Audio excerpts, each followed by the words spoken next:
বিসমিল্লাহির রহমানির রহিম। আমরা আছি বগুড়া নাটোর হাইওয়ে রোডের একদম উমরপুরের শুরুতে, যাচ্ছি নন্দীগ্রাম। রাস্তাটা অনেক সুন্দর, এজন্যই হইতেছে ভিডিও করা। ঠিক দুপুরবেলা, রোদ আছে অনেক।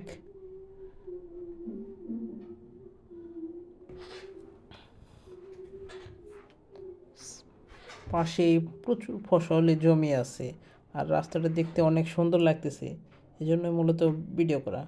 আমরা আসছিলাম আজ শুক্রবার দুপুরের জুম্মার নামাজ পড়েই উমরপুর হাটে। এখন হাট থেকে আমরা আবার নন্দীগ্রামের দিকে যাচ্ছি। আমরা মূলত ফাতেমা ক্লিনিক অ্যান্ড ডায়াগনস্টিক সেন্টারে চাকরি করি। আপনারা চাইলে ফাতেমা ক্লিনিকের সেবা নিতে পারেন। প্রতি শুক্রবার এখানে চেম্বার করেন ডক্টর দিলরুবা বেগম, গাইনি ও প্রসূতি অভিজ্ঞ। আপনারা অনেকেই চিনেন তাকে, যারা সেবা নিয়েছেন অথবা নাম শুনে থাকতে পারেন। গাইনি এবং প্রসূতি রোগীদের জন্য অনেক ভালো চিকিৎসা দিয়ে থাকেন। দেখতে পাচ্ছেন সেলিনা ফিলিং স্টেশন। এখানে মোটর সাইকেলগুলো দাঁড়িয়ে সিরিয়াল দিয়ে রাখছে। বাংলাদেশে বর্তমানে তেলের জন্য সিরিয়াল দিয়ে তেল নিতে হচ্ছে।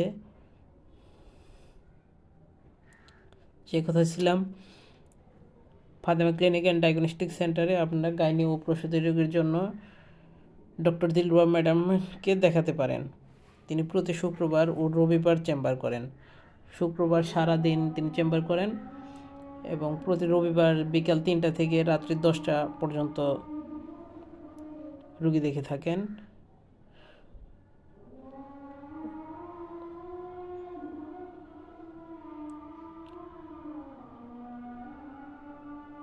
বাস ক্রস করে যাচ্ছে বসুন্ধরা,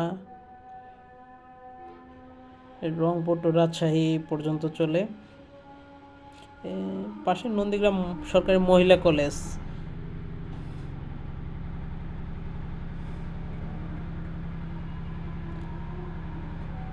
বর্তমানে নতুন একটি রেস্টুরেন্ট হয়েছে, পল্লী কুটির।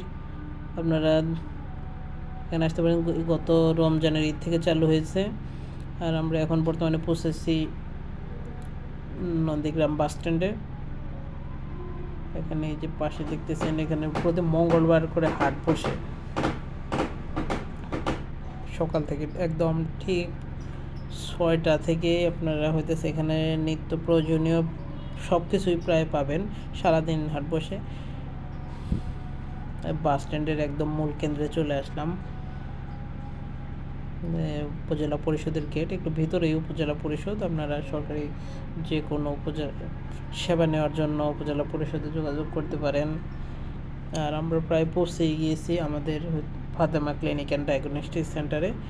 আপনারা চাইলে যে কোনো সময় আসতে পারেন ফাতেমা ক্লিনিক অ্যান্ড ডায়াগনস্টিক সেন্টারে। আসসালামু আলাইকুম।